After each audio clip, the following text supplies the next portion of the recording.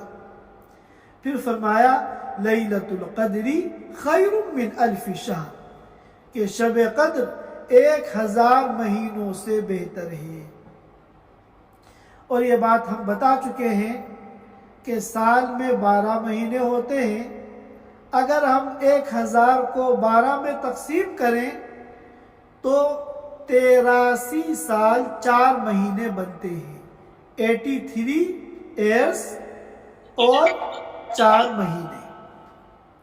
تو گویا کہ جس نے اس ایک رات میں اللہ کی عبادت کی تو گویا کہ اس نے 83 سال 4 مہینے کانٹینیو اللہ تعالیٰ کی عبادت کی، بلکہ اس سے بھی زیادہ، کیونکہ یہ نہیں کہا کہ شب قدر 1000 مہینوں کے برابر ہے، یہ نہیں فرمایا، بلکہ کیا فرمایا کہ 1000 مہینوں سے بھی بہتر ہے۔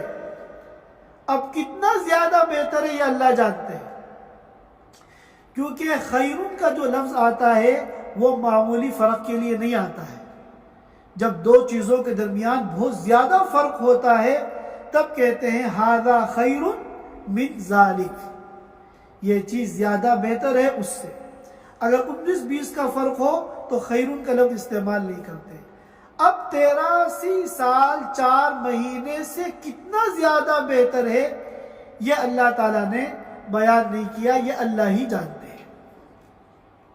لہذا جب بھی زندگی میں وہ راتیں آئیں جن میں اللہ کے رسول صلی اللہ علیہ وسلم کے فرمان کے مطابق شب قدر کا احتمال ہے، ان کو جو ہے اس شب قدر کو حاصل کرنے کی اور اس میں زیادہ سے زیادہ عبادت کرنے کی کوشش کرنی چاہیے، کیونکہ حدیث پاک میں آتا ہے من حرم خیرہا فقد حرم، جو شب قدر کی خیرات و برکات سے محروم رہ گیا وہ صحیح معنی میں محروم القسمت ہے، بڑی خیر سے وہ محروم ہو گیا۔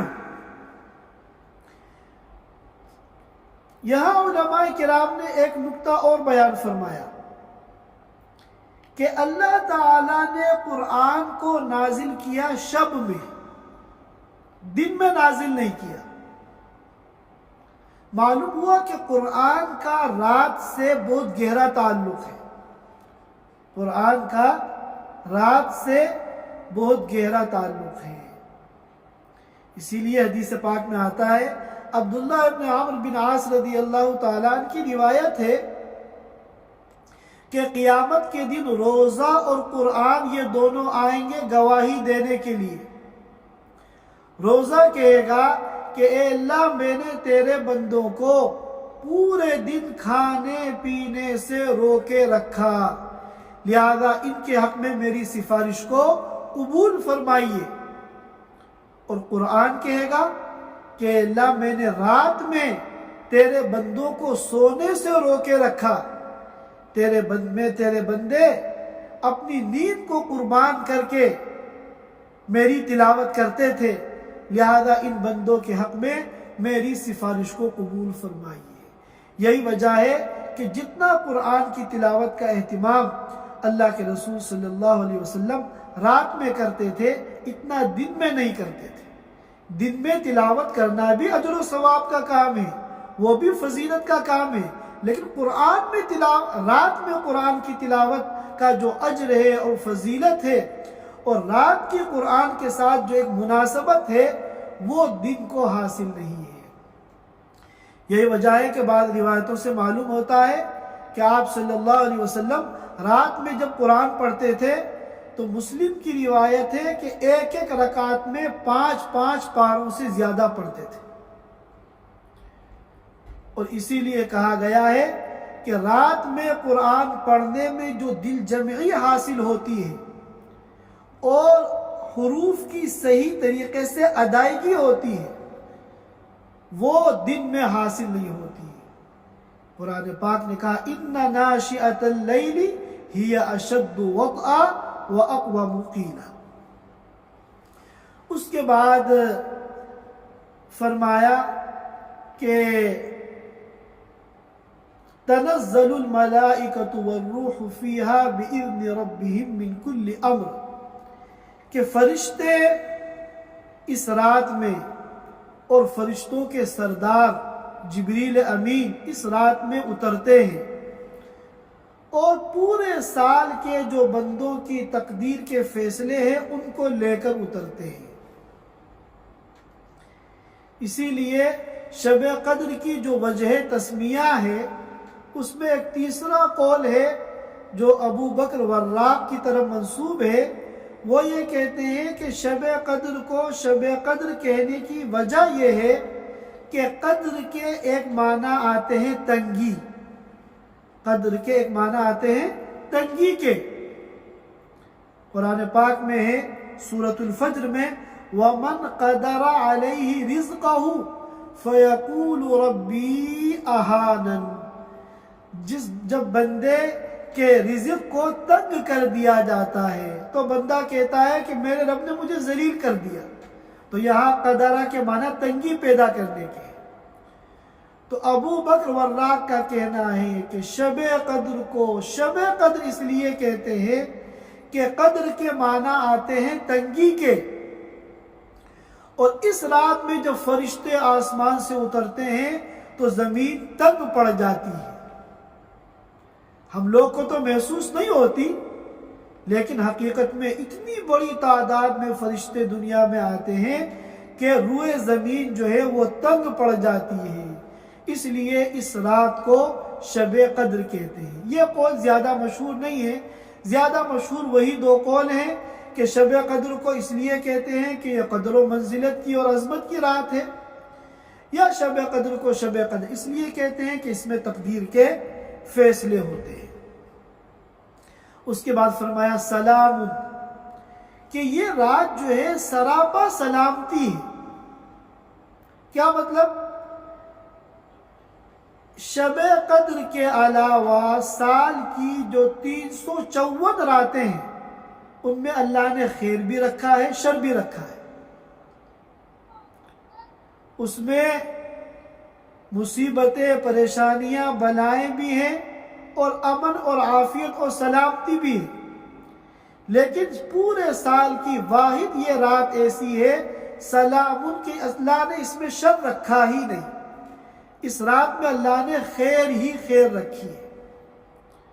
اور آخر میں فرمایا ہی حتی مطلع الفجر، کہ یہ جو رات ہے یہ کب تک رہتی ہے؟ طلوع فجر تک۔ ایسا نہیں ہے کہ رات کے ابتدائی حصے کی یہ ساری خصوصیات ہوں، ساری خیرات و برکات ابتدائی حصے میں ہو اور پھر آخری حصے میں ایسا نہ ہو۔ فرمایا ہی حتی مطلع الفجر، کہ یہ جو رات ہے یہ طلوع فجر تک ہے اپنی ان تمام برکات، رحمات اور خیرات کے ساتھ۔ اور ایک حدیث ہے جس کو امام بخاری نے نقل کیا ہے حضرت ابو ہریرہ رضی اللہ تعالی عنہ کی، من قام لیلۃ القدر ایمانا واحتسابا غفر له ما تقدم من ذنبه، کہ جس نے عبادت کی شب قدر میں ایمان کے ساتھ اور احتساب کے ساتھ۔ ایمان کا مطلب تو کیا ہے؟ یہ پہلی شرط ایمانا، ایمان کے ساتھ یعنی اس کے عقیدہ صحیح ہو، صحیح عقیدے کے ساتھ، اور احتساباً کا مطلب ہے صحیح نیت کے ساتھ، تو اس کے پچھلے تمام گناہ معاف ہو جاتے ہیں۔ ایمان تو ایسی شرط ہے کہ ایمان کے بغیر عمل ہی نہیں بنتا۔ اب ایک غیر مسلم ہے وہ نماز پڑھ رہا ہے تو کیا وہ نماز کہیں گے؟ نہیں، کیونکہ ایمان نہیں ہے، عقیدہ اس کا صحیح نہیں ہے۔ تو ایمان کے بغیر تو عمل ہی نہیں بنتا۔ غیر مسلم اگر نماز پڑھ رہا ہے تو اس کی نماز کو نماز نہیں کہیں گے۔ غیر مسلم اگر روزہ رکھ رہا ہے تو اس کے روزے کو روزہ نہیں کہیں گے۔ اور احتساب جو ہے، نیت کا صحیح ہونا، یہ شرط ہے اس عمل کے قبول ہونے کے لیے۔ تو ایمان والا اگر کوئی نیک عمل کرے گا تو وہ عمل تو وجود میں آ جائے گا، نماز پڑھے گا، نماز وجود میں آ جائے گی، روزہ رکھے گا، روزہ وجود میں آ جائے گا۔ لیکن اگر اس نے دکھلاوا کیا، اللہ کے لیے نماز نہیں پڑھی، تو قبول نہیں ہوگی وہ نماز۔ روزہ رکھا، ایمان تو ہے، لہذا روزہ تو معتبر ہو جائے گا، ہر مفتی فتویٰ دے دے گا کہ آپ کا روزہ ہو گیا، لیکن اللہ کے یہاں قبول ہوگا، اس کے لیے شرط ہے اخلاص۔ لہذا اگر نیت دکھلاوے کی ہے، اللہ کی رضا کے لیے روزہ نہیں رکھا، تو روزہ ہونے کے باوجود وہ اللہ کے یہاں قبول نہیں ہوگا۔ یہ چند باتیں تھیں اس صورت کے متعلق جو اس مختصر وقت میں آپ حضرات کے سامنے پیش کی۔ اللہ تعالیٰ ہم سب کو کہنے سننے سے زیادہ عمل کی توفیق عطا فرمائے۔ وآخر دعوانا الحمدللہ رب العالمین۔ Thanks for watching. Don't forget to like, comment, share and subscribe to Al Wahid channel.